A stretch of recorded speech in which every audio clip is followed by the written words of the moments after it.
Morning, Luke. Hi. Thank you for making the time to have this conversation with me. I do a video podcast series mostly about life of policy and politics in East London, where I'm from. But you have lived in East London, Hackney, for a while as well, so there's that connection. And you are a formidable, interesting legend in policy, particularly on the left. So really interesting to delve into your background, your Great. career to date, your thoughts on policy and politics in the round. For those that don't know you, maybe just a quick, brief introduction about who you are and where you Yeah. come from. So I'm Luke Akehurst. I'm 51 years old, married with 2 kids. Those are probably actually the most important things about me. But in terms of what I've done with my life, I've always been very intensely involved with Labour Party politics, really since I was 16 years old. But there's a family background in it as well. I currently really have 3 roles. So the 2 professional ones, 2 part-time jobs that I've got. I work for Labour First, basically run Labour First, which is a moderate organisation inside the Labour Party. And then I have another part-time job where I work as director of We Believe in Israel, which is a grassroots campaign group that opposes boycotts and delegitimization of Israel. And then in my spare time, in a voluntary capacity, I'm a member of the National Executive Committee of the Labour Party. And I did that before, back in 2010 to 2012. Then I had a long time in the wilderness, and then I got re-elected top of the poll in 2020 and in 2022. Other things I've done in politics, I was, as you mentioned, I've connection to Hackney, where I was a councillor for 12 years, most of it as chief whip, and ran all the Labour Party's campaigning in Hackney in 4 rounds of elections, and I stood for Parliament twice, in 2001 in Aldershot and in 2005 in Castle Point in Essex. So a very colourful, long career in policy and politics. Yeah, and I guess I probably don't exercise as much restraint as I should in terms of what I say publicly. So there's a lot of people in politics that's like kind of keep their heads down and hope to somehow work away in the background and then get dropped into a safe seat or whatever. That hasn't. I've wanted to be in politics because I've got things to say and organising for causes that I believe in that I wanted to do, and so I haven't shied away from the combative element of politics. And particularly, it's almost like social media. It was almost like kind of designed for someone with my approach to life, my personality, and happiness to get into big rows. Pre-social media, I used to write lots and lots of letters to the Guardian and the New Statesman and Tribune and stuff, because that's what people did before blogs existed. And then when blogs came in, I realised I could just publish them all myself and not worry about whether a letters page editor was going to put them in. And then I mean, it'll probably there's enough out there of things that I've said that it gives people plenty of ammo if they want to have a go. But that's. Well, let's unpack where that energy came from. So, 16 years old, I think you're now becoming politically active. Is what you said. Oh, I was politically active before I was 16. Oh, really? I joined the Labour Party when I was 16 because I misunderstood that you had to be 16. Actually, in those days it was 15, and now it's 14. So I was a year late, but I'd been like waiting for it, and I had been interested in politics partly because my mum and dad talked about it a lot, because it was that they were very left wing, a lot more left wing than me. They were big fans of Tony Benn, and they would talk about politics the whole time. We would listen both to. We didn't have a TV in the house when I was a kid. The family, and my brother and my sister. We would have the news on the radio. We would have like before Spitting Image even there was like a kind of radio equivalents of that, like kind of sketch shows that were about politics, which I would laugh at the jokes, and then I'd go away and try and work out who the politicians were that they were mocking. And this was all the kind of height of the Thatcher era, and my parents didn't have a lot of cash. They relied on family income support, so sort of benefit top up and stuff, because my dad wasn't that well paid, and they were very, very angry about what Thatcher was doing to the country. And then the Labour Party was in internal turmoil about how to respond to that. You had huge events like the Falklands War and the miners' strike in the going on in the background, all the privatisations and stuff. There was a lot of very exciting stuff going on in the news at the time that I was developing my political ideas. I think I probably first helped ever deliver leaflets to the Labour Party.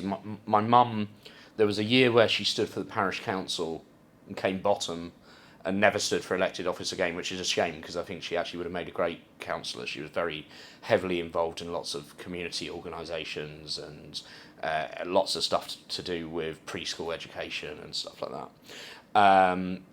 But she stood once and I helped deliver leaflets for that, and then she used to always get given the leaflets for the whole of our village, which village sounds like something small, and Twee actually it's about 3,000 people with some quite big social housing estates and stuff, and that's too much for one person to deliver. So my dad would drive us round and drop us at the end of each road, and then the three of us kids and my mum would do all the leafleting for the local Labour Party.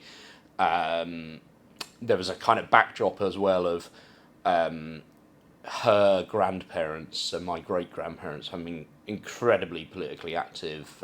My great-granddad was the mayor of Gravesend in Kent twice. He was the leader of the Labour group on the council. He was on the county council as well as the district one. He got an OBE for services to local government and stuff, so it's kind of... Did you feel like politics was in your blood? It was natural. It was what you were born to do. It was in the blood. So there was a bit of that, but I think my parents were quite taken aback that I was so engaged in it. But they were very encouraging. Of like my dad we lived just to the south of Canterbury in a village called Chartham. The local Labour Party. Some of the meetings were in Canterbury, but the big meetings, once you were a delegate, and I thought that was I remember going to school as I'm a delegate to the general committee, and it's quite easy to become a delegate to a general committee, but it's great. It's great when you're 16, like a big thing, but it involved my dad having to drive me to the Whitstable Labour Club and then drive, which is not 15 miles or whatever, and then he would go home, or I don't know, or maybe he parked up around the corner, but he'd come and get me at the end of the meeting as well. So they supported this hobby or enthusiasm, but were probably a bit taken aback by how far I took it. And then there was a sort of almost quasi-academic level to it as well, that I read, partly because we didn't have a TV in the house, I read vociferously. So I would go into Canterbury Library, and I think you used to be able to take like 6 or 8 books or whatever, and I'd go to the politics section and just get like half a dozen books about biographies of politicians. I remember particularly a book by Austin Mitchell, Labour MP, called Westminster Man, that was like a description of how the selection processes and stuff worked. That I was reading this stuff when I was 11, and trying to get my head around political ideas, Marxism, Leninism, Trotskyism, whatever else, and also obsessively interested in election results. So I'd get, in those days, there was no internet, so you would buy a newspaper the day after the election, and then you'd keep it. And I remember kind of trying to work out all kinds of different, all the tables, how many votes there'd been in each county, all this kind of stuff. And the school library had The Economist World Atlas of Elections, which is a beautiful book. It's a shame The Economist hasn't published it, new editions of it. And actually that was how I moved from a very, very left-wing position like my parents to a more centre-left one, prompted by the map of the 1983 general election result, and looking and go, well, we live in Kent, and why is that all blue?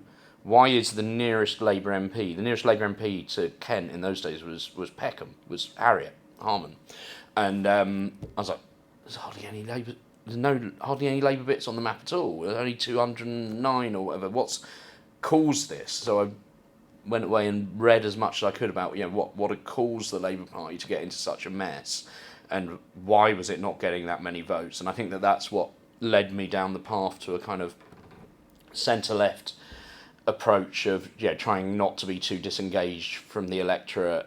I tried to understand why people had defected to the SDP. My teacher is a guy called Mr. Wales, Peter Wales, who I think from Facebook is very elderly now, but still alive.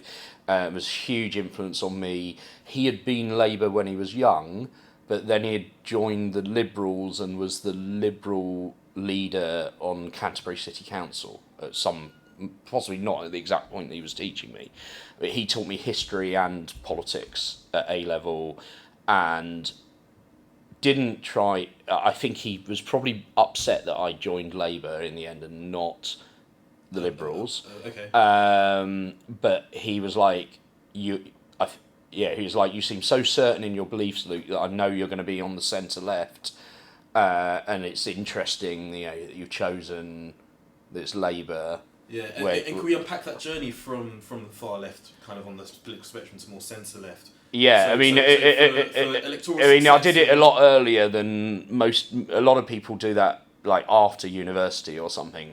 I had my. I never joined a far left group. My friend Keir, not Keir Starmer, it's a guy called Keir Martin, who was my best friend at school, who was the other kid. We were like kids on from working class backgrounds that are on assisted places at an independent school. So the two of us were quite different to everyone else. The other people from the school were great. I've really enjoyed reunions with them and stuff, but they were, their parents were paying fees and stuff. They definitely didn't believe in Labour's agenda towards fee-paying schools or whatever. I was studying at an institution that I thought should be abolished, and Keir was even more left-wing than me, was actually joined the Socialist Workers Student Society while he was still at school. So we would have these kind of arguments about Leninism and stuff. And I went through a real kind of trot phase, but when I was like 11, 12, 13, and then there was the kind of moment of epiphany of looking at the election results and realising Labour got badly disconnected, and a kind of going away and studying. I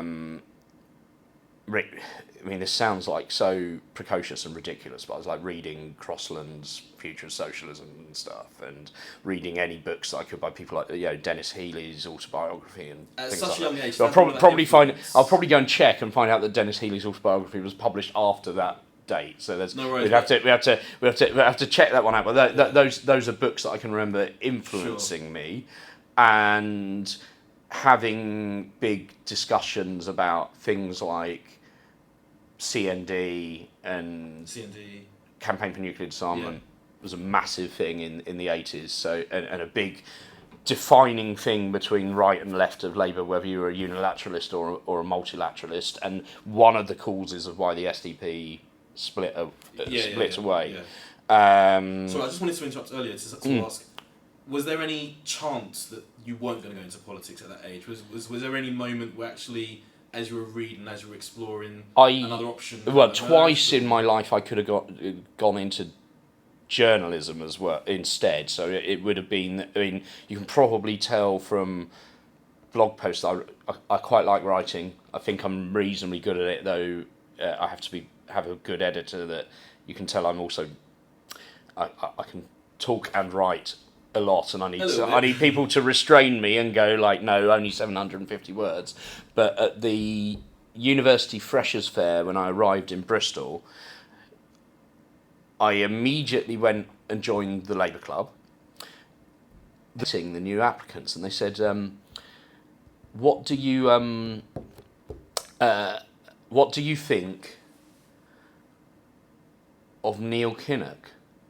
And I said, I think he's doing a fantastic job making the Labour Party electable again. And they went, we think that is Ramsay McKinnock is the new Ramsay MacDonald. You should F off and join the Fabians. They've got a stall over there for revisionists. So I didn't. I joined the Labour Club, and by the end of the first term, I was secretary. And whilst I wasn't unpleasant to these guys, I got on with them socially. I manoeuvred them out of power fairly quickly. But at that Freshers' Fair, I went and spoke to the student newspaper Epigram, and I said, "Oh, can I be involved in the Labour Club and student politics?" And they went, "No, you've got to decide whether you're going to report on it or be part of it." And I decided to be part of it.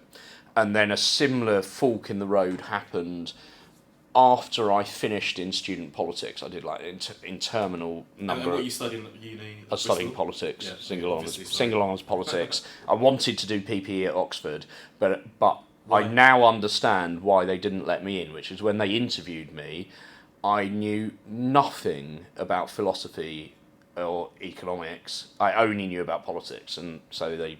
And you wanted to do PPE for the parliamentary route, particularly? Yeah, I thought that like that. Well, I'd read everyone's biography. I was like, well, and I'd even I applied to New College because Gates School and Tony Benn had gone there. So I thought, oh, that's where I want to go. Well, New College's loss was Bristol gain or whatever. But I now understand because my teenage son is doing a philosophy A level, and he's laughed at me when I've said about the questions that they asked about philosophy that I couldn't answer, and he's like, well, those are like the most basic bits of Cartesian logic or whatever, and so they were never going to let you in. But I don't know how sixth formers are supposed to, if they haven't done a philosophy A level, I'm not quite sure how they're supposed to have already picked up on this stuff. But I didn't. Another fork in the road. Yeah. So the other fork in the road was at the end of my 6 years in student politics, which kind of capped out being National Secretary of Labour Students. I went and I did 2 part-time jobs. I worked for a very nice member of the European Parliament called Anita Pollock, who lives in Newham, and I worked for the BBC Political Research Unit for a guy called Bill Bush, who ended up had been an advisor to Ken Livingstone, but is from my end of the Labour Party, and ended up being a Labour advisor when we were in government. But at that time, he was running PRU, the Political Research Unit. He had one person from each party, and I had this really fun summer, like getting to know how BBC Westminster operation worked, like how to, you get the wires would say there'd be like tannoys going, news gathering alert, the by-election called in wherever, and he would go like, I need everything that you can find about the demography of this seat, in 10 minutes so that I can brief all and we'd kind of race to see whether you could get the information fastest out of your head and out of books. One person would try and do it that old-fashioned way, and the other person would be using the wires, which was like a pre-internet, an internal internet that they had pre-internet. And at the end of that summer, he knew that I was applying for jobs to be a Labour Party organiser, and he said, you need to decide whether you want to be a political activist and work for the party and stuff, or he was like, if you stay with me, everyone that's worked for me gets to be a producer, and then they could be a journalist or whatever else, and you could stay and you can have a career at the BBC. You're on our payroll. You're really good. You could stay, and I was like, oh, that's incredibly kind, but I think it's the run up to a general election. I want to be part of trying to win that. So I was the Labour Party organiser in Holborn and St Pancras for Frank Dobson's seat now. And what year is this general election? 1996 to 1998. So I just want to double check something on the thing just to make sure it's still recording, because I sometimes get problems with it. So I don't know, but good. Sorry. So 1996 to 1998, yeah. I was the Frank Dobson's constituency organiser in it's Holborn St Pancras is a great local constituency Labour Party, and there were like people there. There was a lady called Irena Wagner, who had been the Labour Party's chief librarian, and she appears in Hugh Dalton's biography because she was a Jewish refugee from Vienna from the Nazis, and Hugh Dalton, who was the Labour Chancellor of the Exchequer under Attlee, was her landlord. She lived in his spare room, and so she had been a member of that CLP since the Blitz. Like, like had wartime memories of constituency Labour Party meetings, and so there was like a real sense of continuity. And actually, Keir Starmer, he has inherited that CLP with its very deep kind of traditions and campaigning excellence and stuff, and everything else that goes with the Camden Labour Party. And some of the people that were probably middle-aged when I was there are now older members, and still very active in the CLP. Keir wasn't there at the time. Can we just go back a step? So that fork in the road from the BBC option of career and then Labour organiser activist. Any regrets, or would you look back and you No, I don't think so. I mean, I'm sure I would have had a fantastic life and really enjoyed it, and just ended up with a different set of skills. I mean, I've got friends who have gone into being journalists and producers and stuff, and done BBC News stuff from the same background as me. They did all the Labour student stuff, and then they've had to choose to be neutral and to be reporting on it. But I think I probably always would have had the itch to, like, why am I reporting what other people are doing when I could be even at an active, so I haven't achieved high public office. I've kind of still, I'm not I'm not an unambitious person. I've still got loads of things I'd like to do, and you kind of have to be preferably a government minister, actually, rather than an MP, in order to really change people's lives. Though you can do that as a council leader as well, or just as part of a successful Labour council administration. But even as an activist, I hope I've been impactful. I mean, I certainly think I've been impactful in trying to save the Labour Party from itself this time around. I think I made a reasonable contribution to that. We'll get there. So now let's move on a little bit. So the 1996 general election. 97. 97, sorry. Fast forward now maybe to when. How did the move to Hackney come about? The move to Hackney came about because after working in Camden, Hackney Council was in an incredible mess. It was on the front page of every national newspaper. It was so messed up. It was like the worst failing council ever. The Labour group had completely split, and 17 people had gone off and eventually ended up in the Tories or the Lib Dems. So it's a hung council.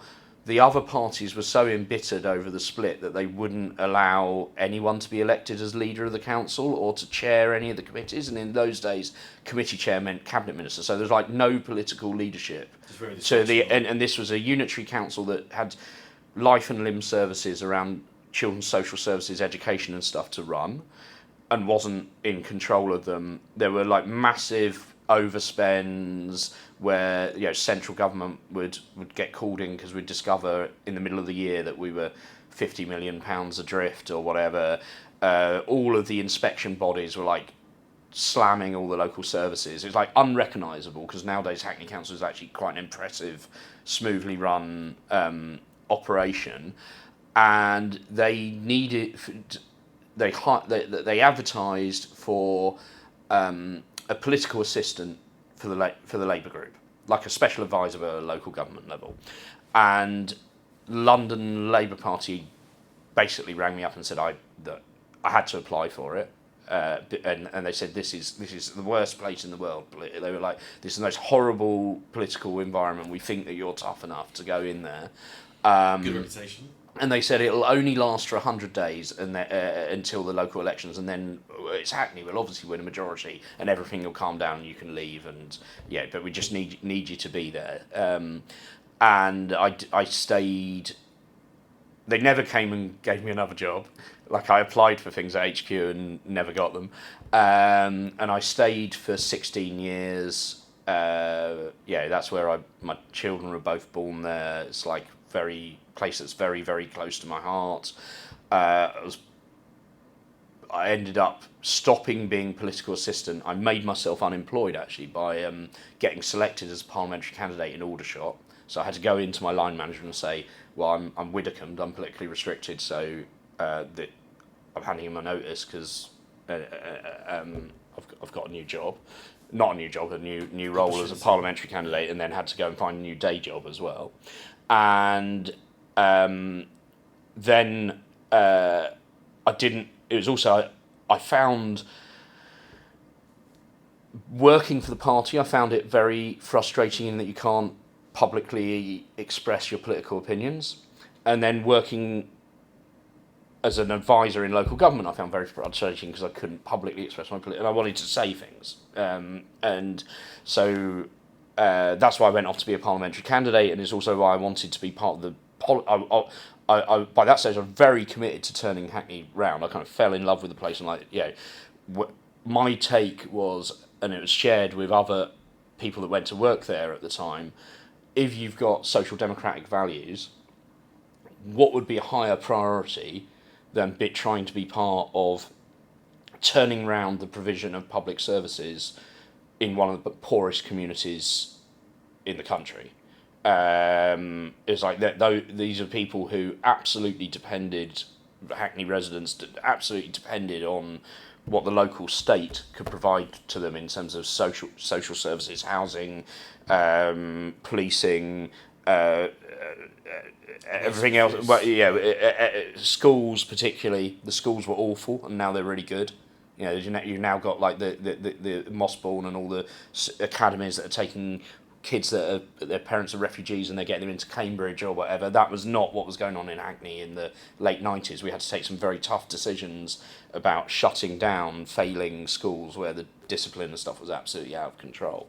So we there was a quite small team of people around Jules Pipe, who ended up being the first elected mayor, who were very, very committed to turning around the borough, and took a huge risk as well, because it had been like the graveyard of political careers and of local government officer careers, Hackney. So it's also combined with a very strong officer team of people. And did you feel that risk going into the job as well? And it didn't seem to faze you. You seemed to maybe relish that. I was just kind of someone's got to do this, but I mean it's like it's a very febrile political environment. Politics in Hackney is red in tooth and claw. There's a lot at stake. There's a lot of people with most people are very progressive, but different types of progressives, and it's like one of the ironies of all the kind of conflict with the hard left of the party. It's like I know all these people first name terms, because most of the editorial board of, say, Labour Left Briefing or whatever would have been sat in the same meetings as me, and over time you get to kind of like people on a personal level, even if you really don't like their politics. So I kind of committed myself pretty much full on. It wasn't a day job, but it was what I was doing in all my spare time. For 16 years, the final 12 of which I was a councillor, and then my wife, she was a councillor for the first 4, then a gap, and then a councillor with me for the final 8. I think I've still got the record for the longest service there as chief whip. So I did 7 years as chief whip, which again, by reputation, was quite a tough gig to be the chief whip on Hackney Council. There've been a lot of behaviour problems, disciplinary problems and stuff. Actually, the irony was, people think I'm like this, bash people on the head and make them comply. My style as chief whip was the opposite. It was like personnel management. It was like, got find it all really difficult. Come and have a meeting with me, and we'll sort it out, and we'll get you back on track. And I wasn't like looking for fights with people, but there was like a brilliant, really committed group of quite young people. I was younger than there was I was like in my late 20s at the start of that period, and then there were people in their mid 30s that were also involved. At this point, I also just pay a tribute to one of those people, a lady called Fran Pearson, who passed away tragically young within the last month. She was the chair, took on chair of social services, and turned around social services provision in Hackney from Wow, being that's like quite tough. slammed by the Yeah. inspectorates to being like rated as best in class and stuff. So there were people that put important years of their lives and a lot of years into it, but when I look at what it did for the combination of what turning around the council did, and then obviously there's what you could call gentrification, which is a double-edged sword but has brought more money and prosperity and jobs into the borough. And then there was what Labour in government nationally did. The amount of money that was pumped into the poorest communities, same in Newham and Tower Hamlets and the poorest communities in the north as well. But like my ward, so I represented Chatham ward, is now Homerton ward, probably one of the poorest bits of London, 7 major council estates and stuff. All the council flats got decent home standard stuff that got their kitchens and their doors and their roofs and their windows upgraded. This is like transformative. People were damp, horrible flat with a rubbish kitchen, a rubbish bathroom or whatever. That was done by Labour. We had Labour, Ken actually, though I violently disagree on many things he did, Livingston put in the 6 policemen in each council ward, a team of 6, including PCSOs, that had a big impact on crime. That's probably, I assume those numbers are far lower now. You had things like the East London Line extension, connecting the borough to the tube network. All the schools in my ward got rebuilt with building schools for the future stuff. So the place is full of shiny buildings that were built at the back end of the last Labour government.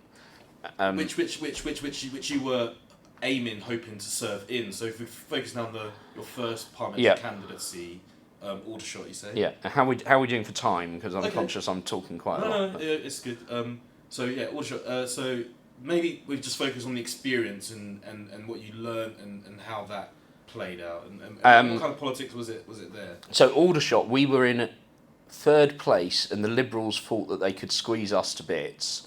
And we weren't going to have it, because actually 3rd place, we were only 1,000 votes behind them and had 13,000 votes, which in inner London, at that time you probably could have got elected as a Labour MP on differential turnout on something like that.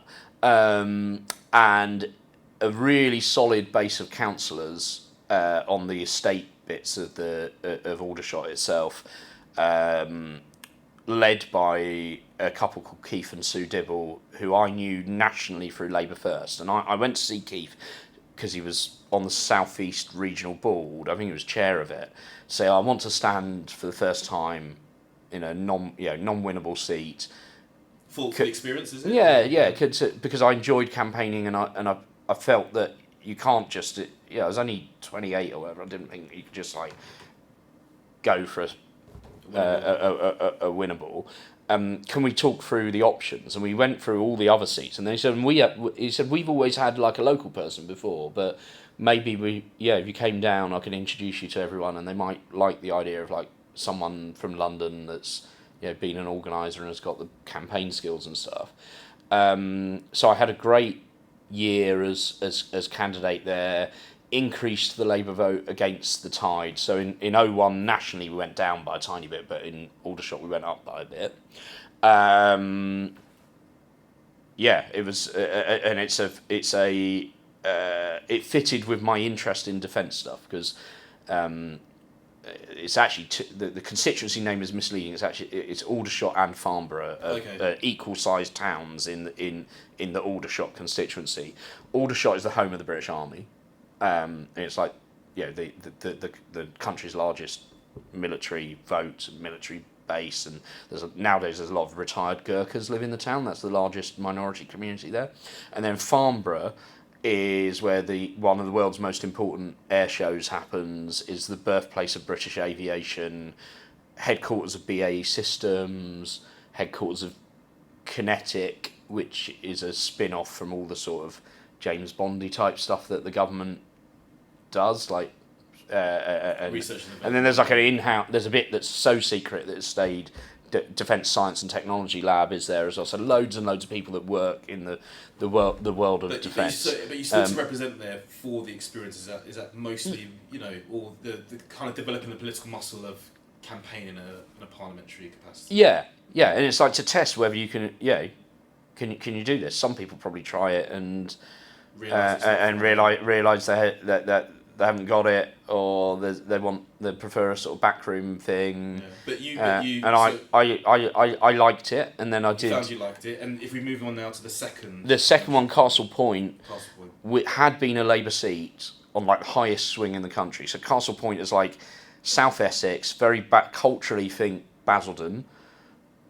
Those days, completely unethnically diverse, must have been one of the whitest places in the country. It's like, but culturally working class. It's like a lot of people that have moved out from East London, and has the highest rate of owner occupation in the entire UK. Everyone is like a self-employed electrician or whatever, small business tradesperson, and they've all bought a bungalow, and even it's so private sector-y that even the roads aren't owned by the council. Like there's loads of potholes all over Canvey Island, which is the main one of the two population centres of Castle Point, because the roads are like built by the residents, not by the council, which is quite crazy. And I looked down the list of seats that were not Labour, which was not many that were not Labour in 2005, in the run up to 2005, and just picked out the one that was easiest to get to from where I lived in Hackney, and I turned up and was like, here to help you campaign. Oh, why have you come all the way from Hackney? Well, because I've been a parliamentary candidate before, and I want to fight a more winnable seat, and you've only got a 900 Tory majority. I thought I'd come and campaign for you, and you can see whether you like me or not, and whether I like you. So I won a selection there by a very narrow margin against a guy called Dave Blackwell, who was like a bit of a local celebrity because he ran the local garden centre and was one of only 2 Labour councillors. We shook hands. I was like, oh yeah, sorry mate, that I only beat, someone had to win. The next morning, the people in the CLP rang me, and you won't believe what's on the front page of the Echo, which was that he had defected and founded a group called the Canvey Island Independence Party because he was in a huff because I'd beaten him. The Canvey Island Independence Party is then like, this is like wings of a butterfly stuff. Then defeated electorally all of the Conservative councillors except one on Canvey Island. So I remember going up to this people in tears, these Tory councillors that had lost their council seats to the Canvey Island Independence Party, and I was like, I'm really sorry. This is entirely my fault because I turned up from Hackney and fought this seat. It turned out, that was like a bridge too far because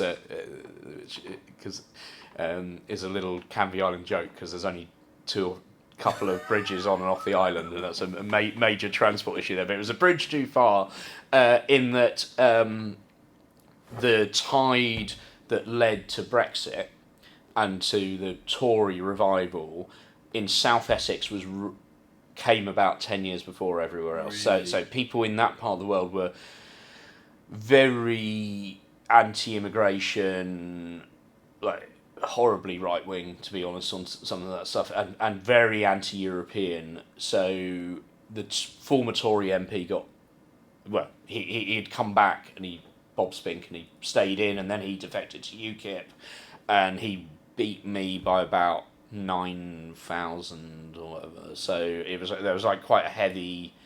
It's like a it was moving. This is while Labour. So Labour, the tide went out for us everywhere in 2005, but we still, in retrospect, we got quite a good number of parliamentary seats. But South Essex was not where we were doing well at the time. I think actually the demography there is changing as it constantly receives people moving out from London. So now it's becoming like a bit more diverse. Southend in particular is now quite winnable for Labour. So I think we'll come back there because it's changing a bit. So that was an interesting experience there, and unfortunately, the kind of pre-right wing wave was early there, so not successful. Let's focus now on your NEC position. So you've been on the NEC twice. with Yeah. the highest vote share this time around in the local Yeah, election. yeah. For people that aren't familiar with what the NEC is and kind of its importance in the Labour Party movement, maybe just a few words on that and why you stood. Yeah, so the NEC is Labour's governing body in between annual conferences. Like when conferences sit, conferences in charge, but then the NEC runs stuff in between the conferences, implementing the decisions of the of the conference, but it's not to do with policy. So we have a national policy forum that's important in policy.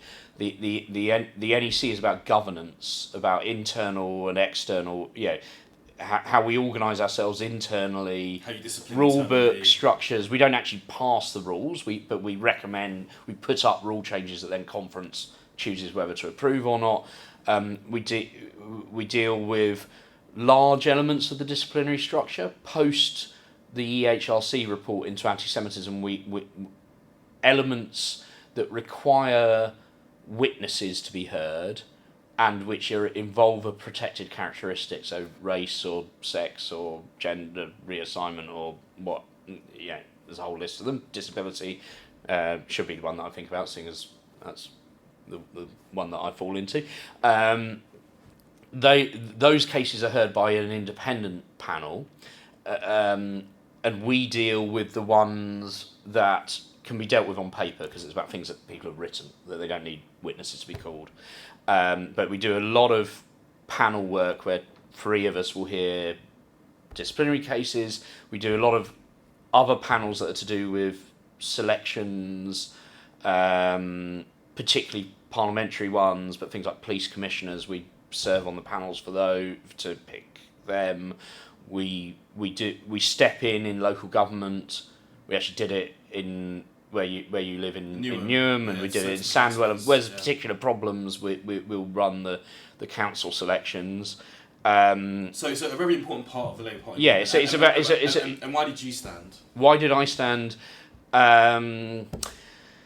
Because I knew I'd be pretty good at it. So the other fork in the road, a fork in the road that never happened, but until after I discovered it could have existed, was I probably should have thought about law as a career, because I've got a good memory and I'm really argumentative, both of which are qualities that lawyers need. But the frustrated lawyer in me enjoys all the quasi-judicial stuff. So I enjoy all the rule book stuff, and those disciplinary hearings. I really like putting on the quasi-judicial hat. It's a sort of standing joke with colleagues that serve on that. Again, there's an assumption that I'm like this kind of person going around hammering all the bad guys. I'm usually the person who's like, are we sure that this is correct, and shouldn't we be a little bit more lenient with this person, and so maybe there's mitigating circumstances. No, I think I think I'm quite good at separating my own political views from. If you're doing something quasi-judicially, you are supposed to put your opinions at the door and look at the merits of the case and what the rules say, and the mitigating and aggravating circumstances and stuff. I find all of that stuff fascinating, and I think that any Labour Party member, whether they are the victim of something, like someone said something abusive towards them, or they've been bullied or something, or whether they're someone accused of something, that they have a right to expect like a really proper process that's done in a completely fair way. So I like being part of that, and that sometimes leads to me taking decisions that if I was there politically might not be the ones that I do, but I'm trying to be there doing the right thing. We have a lawyer advising us, who would advise us if we went off track, and our decisions are all reviewed for bias and can be rejected and vetoed by another independent lawyer. Okay. So these are things that were brought in post the EHRC report. And can we talk about that? Because I think you were, because of your work with We Believe in Israel as well, that's probably something that's really important to you. I don't even know where to begin on this subject. Perhaps, are you happy with the outcome of kind of where the Labour Party is now with addressing anti-Semitism? Do you think there's more to do? How's your... Okay, so the problem hasn't... We've dealt with a lot of it. A lot of the people that were saying anti-Semitic things and making the Labour Party a horrible environment for Jewish members are no longer in the Labour Party, either because they got expelled for breaking the rules, for actually doing something anti-Semitic, or they got expelled because they were members of prescribed organisations. So we prescribed a total of 7 organisations. Most of them, one or two of them, it's because they're like other political parties trying to infiltrate us, but most of them it's because they whitewashed anti-Semitism and tried to say it wasn't a problem, or actually that in their constitutions they say that, like Labour Against the Witch Hunt actually says anti-Semitic conspiracy theories about the Jewish labour movement being controlled by the Israeli embassy. It puts that on its website. Or third category, people just walked away because actually this was so central to their political identity, and that they didn't want to be in a Labour Party that had moved on from it. I think that, I mean, we know everything that we do to tackle anti-Semitism gets reviewed by a review board that has got senior representatives from the Jewish community on it, and I think that they and the community at large, which I obviously interact with quite a bit with my Israel-related job, are really pleased with probably gobsmacked that Labour has managed to move so fast on this stuff. I don't want to pretend the problem has gone away though, because we still do get more cases about this than about anything else. Like far fewer than historically that there were. We do still find Labour Party members that are saying stuff that is, clear breach of the IRA definition of anti-Semitism. I should say we also find and we take action against people. I mean, it's astonishing, really. You would think that a political party that was dedicated to social justice would not be an attractive place to join if you had racist attitudes. Unfortunately, we have to chuck people out for Islamophobia, for anti-black racism. I've sat on panels that have expelled 3 people, 2 of whom were council cabinet members, for putting gollywog pictures on their Facebook feeds. And they're like, oh, I just thought it was something off a jam jar, I didn't realise it was offensive. And they're almost still defending the action. Yeah, like trying to wriggle out of it, not showing appropriate contrition and stuff. Hindu phobia, anti-gypsy racism, xenophobia, you name it. There's someone in the Labour Party at some level with an irrational prejudice against some other group in society, and they then tend not to just sit in the pub thinking those thoughts. Now they tend to put it on social media and then they get caught. Which I always helps you just checking on time. How are we doing? 5 to 12. Okay, we can go right up till about 15:15, I would say.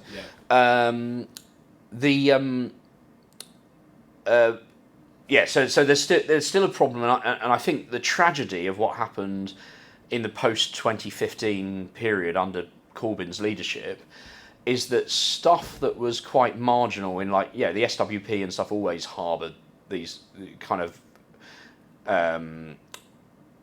particularly so they harboured stuff that I would say is anti-Semitic, anti-Zionism. So when anti-Israel stuff crosses over into conspiracy theories about Jews and Nazi analogies and etc., that became wider, has infected it's out there now. It's like all over social media. Even lots and lots of people, thankfully, reject it, and far more people can spot it. But it's also far more prevalent because people that were very close allies of the then leader of the Labour Party were propagating it. And were emboldened because he was the leader of the Labour Party. They were like, oh, okay, I can say all this stuff now. I don't need to put it in some crank magazine or whatever. I can go around saying it, and so it's out there in society, and more people have been exposed to it. And this is pernicious stuff. I mean, all the kind of the conspiracy theories about Jewish control. Well, there've been conspiracy theories about Jewish control throughout history, but particularly propagated in Tsarist times through the Protocols of the Elders of Zion, which is like a Tsarist forgery that was then propagated both by the Nazis and by Stalinists, and then the internet means it can all spread Yeah. a lot faster. So it's If we just focus on scary, your and work it's kind of, you have to be Yeah. And constantly on guard against it. your work in We Believe in Israel, maybe just a few words on that. And why did you set it up? It's something you Okay, set so up. I didn't set it up. I was part. So We Believe in Israel was originally an offshoot of BICOM, the Britain Israel Communications and Research Centre, and it was founded in 2011 because the Jewish and pro-Israel community kind of did an assessment of where its strengths and weaknesses were, and this was particularly after Operation Cast Lead, which had been a particularly violent and horrible episode in the kind of Gaza conflict in turn of 2009-2010. Lots of civilian casualties, went on for a long time, really very, very horrific kind of military confrontation between Hamas and Israel, during which the public discourse had got it's like the people that support Israel in the UK realised they didn't have networks where they could mobilise people to explain why Israel was having to defend itself against rocket attacks. They didn't have like people that could send letters to newspapers or write to their MP. Because they'd probably been a bit sniffy about empowering the grassroots and thought, well, we can handle this. We kind of know we know the leadership of the main political parties. We know the editor of the Times. We can, we can try to handle this. And actually, politics in the social media age, politics in any age in a democracy, if you lose the public, eventually, however sympathetic people in government or the main opposition party are, they have to listen to public pressure, and even more so when everyone can publish whatever they think on the internet, and things can go wildly out of control. So there was both the concept that we needed, we being Jewish and pro-Israel community in the UK, needed, at which point I should, for the record, I'm not Jewish, I'm just an ally of the community that happens to be pro-Israel, an ally of the community that knows an ally of the community that knows a lot about it, because I've spoken at like the best part of 200 synagogues and stuff. But I'm not from the community. But there was like, we need a better grassroots campaigning structure, and to mobilise the 20%. So whenever there's polling done, about 20% of the British public are really quite sympathetic to Israel, 20% are really quite hostile, and the middle 60 don't care. But we were like, well, we need to work out how to mobilise as many of those 20% as possible, so they're writing to their MP and balancing out some of the ultra hostile stuff, particularly the stuff that was starting to undermine Israel's legitimacy as a country, and say, oh, it's a settler colonial project, or it's inherently racist, or whatever, and to and people that were pushing boycotts. The other aspect was that in America there'd been a big split in the pro-Israel community, where the traditional kind of more, we're not going to criticise the Israeli government wing would be AIPAC, which holds like massive conferences, very impressive organisation, and then some younger and more religiously liberal and more left-wing people, but still pro-Israel, formed a thing called J Street, and so you ended up with like two rival operations with it.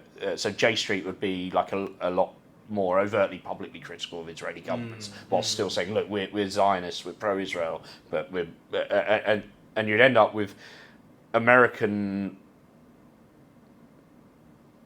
presidential administrations and people on the Hill getting two rival Israel lobbies coming and talking to them, and there was a view in Britain that whilst that diversity of opinion definitely does exist, there are people in the British Jewish community who are like, oh, I'd never criticise Israel, and then there are lots of people, particularly younger people, who are like, I really love Israel, but I hate Netanyahu and the way the country's going, particularly with the current judicial reforms, and they want to be more public.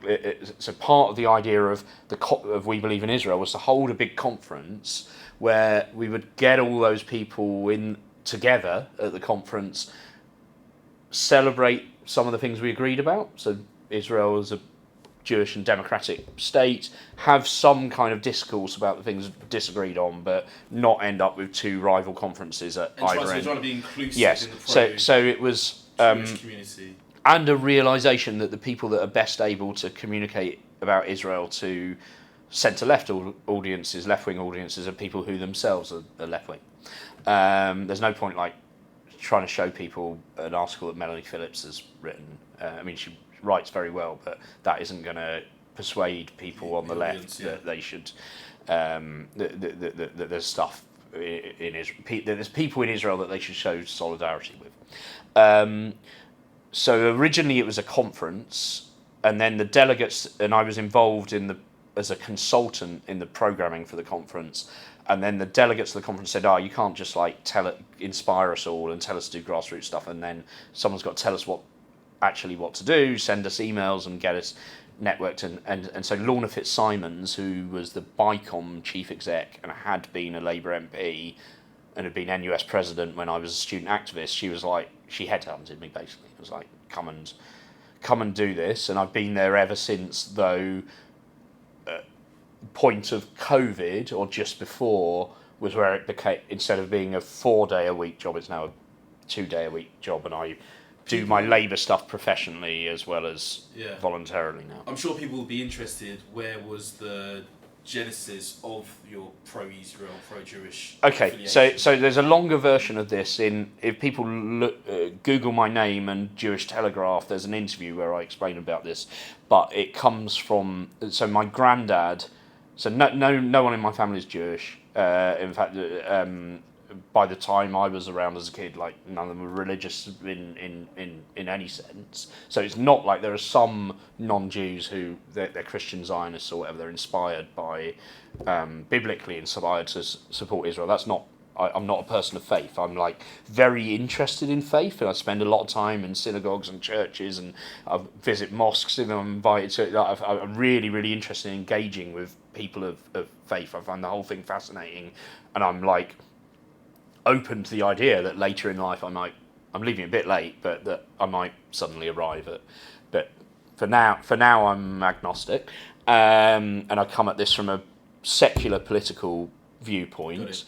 That I think that the sort of secular politics logic bit is that I think Jewish people have a right to self-determination. So do the Palestinians, but they've each got a right to a state. That the Jewish people need a state because of the genocides that they've suffered over 2,000 years, culminating in the Shoah. And when were you thinking about this, or when did you kind of think of this probably got my head around it properly while I was at university. Cool. From chatting to people from the Union of Jewish Students, from like having very close friendships with people from the Jewish Society at Bristol, some of whom were involved in the Labour Club as well. Some of them weren't Labour, but some of them were. And then engaging with UJS at a national level when I was running Labour Students.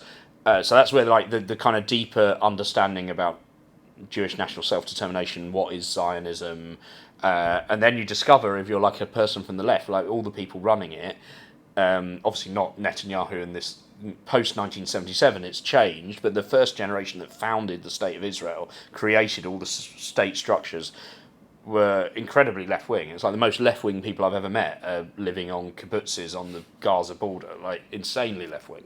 But yeah, there's all these people that actually, if you're a democratic socialist, Golda Meir and David Ben-Gurion and Moshe Dayan and people should be amongst your heroes. But the family side of it was that my granddad had Jewish friends in his army unit during the war. He was in a unit where most of them seemed to have been geography teachers pre-1939 because they were a survey unit, which means part of the artillery that does maps and tracks where things like he had to map where doodlebugs V1 buzz bombs, where they do the geography of like where were they being launched from based on their flight path and stuff. So he had these friends who were Jewish who he stayed in touch with. And I think he may have taught in a Jewish school during his teaching career.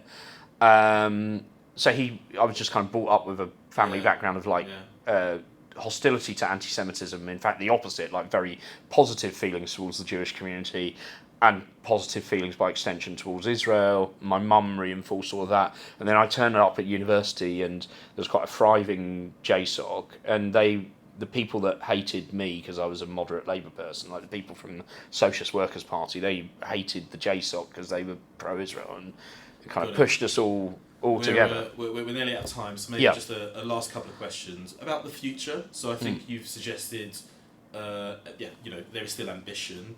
I assume that looks like standing in selection again at some point in the medium. Yeah, I mean it's like logistically almost impossible for me to have stood in the selections so far, just because the time commitment of being on the NEC, including overseeing selections and stuff, is too much. So if I think I'm like, when I was a kid, it was like, when I was a kid, like even when I was in my 30s or whatever, it was like to become an MP was like the be all and end all. I think I've actually done such interesting things in politics through being an NEC member and a councillor and writing and organising and doing Labour First and Labour to Win and stuff, that I've proved that there are ways to be very influential in politics without being an MP, but I still think I think I'd be good at it because I was good at being a councillor. I loved that whole thing about representation of an area and problem solving for people that live in an area and making things that bureaucrats say can never happen, making them happen. That was what I was proudest of as a ward councillor. Like they would say, "Oh, you'll never get that road adopted. You'll never get a controlled parking zone around the Homerton Hospital. You'll never get new security doors on the Bannister House estate." And I went and did all of those things. Amazing. Because I wouldn't take no for an answer. And the idea that I could do that at 10 times the scale for a whole constituency, I love that idea. And I think so. I don't have because I didn't grow up in a Labour area. I grew up in Canterbury, and I live in Oxford that's already got an excellent Labour MP, Annalise Dodds. So it's not like there's somewhere immediately local. Immediately local. But I think anywhere that you end up representing, because it happened to me just from being a candidate, let alone an MP in Aldershot Castle, you fall in love with it, and you want to, and you end up with a very deep bond with it. So I'm kind of, if there are late selections, I'll probably put myself forward, but I'm not holding my breath that will result in me getting something, because I went through the late selection process in 2010 and I got blocked, and I went through the late selection process in 2015 and I got blocked, and I went through the late selection process in 2017 and I didn't get anywhere near it. So it's difficult. It's like the bar to get in British politics, like once you're having MP after your name is massively important. It's also the gateway, unless you get a peerage, to being a government minister. And if you want to change people's lives, you need to be a minister actually taking decisions, because a lot of what happens is not in British politics, not legislative. It doesn't require laws to be changed. It just needs administrative decisions by a minister that can radically improve people's lives. So it's the gateway to all of that.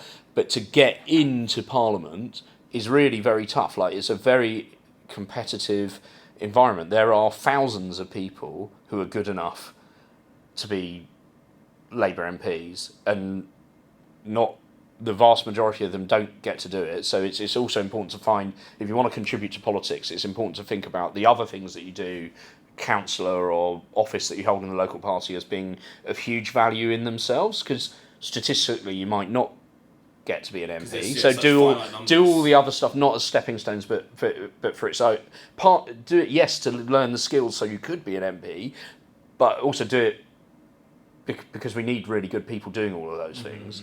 And it's helping the party and helping the people that the party represents. But yes, I've not quite given up yet. And I need to get my skates on, because I'm 51, and as my my younger son, who is a astute observer, that I think he's just listened to lots of our conversations. It's like, well, if you got in now, Dad, you have 20 years, or maybe even if your health held up, even 30 years of doing stuff at the front rank. But if you leave it any longer, yeah, you'll get in too late to really contribute everything that you could. So it's like the one regret actually is I've post COVID I've mainly worked from home, and being around to be with my kids while they're growing up has been great. So I'm a little bit like, oh, if I went off and I was doing several days of the week in London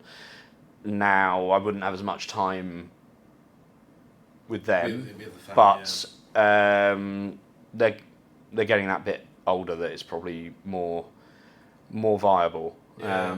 I think we're at time, unfortunately. Okay. But given your history, your reputation, the things that you have to say, and the actions that you can take in politics, I think the Green Benches would massively benefit from someone of your experience, expertise, etc. So yeah, I hope that coalesces into something positive very soon. But Luke, it's been incredibly a pleasure to hear your experiences, to capture it, because that was the other thing. I mean, for someone who has been in the movement for such a long time, has done so much, I couldn't see a record of that, so I was really interested to have this conversation to capture that. So thank you for your time, and we'll leave it there. Great. Cool. Thank you very much. Thank you, Luke. Great to speak.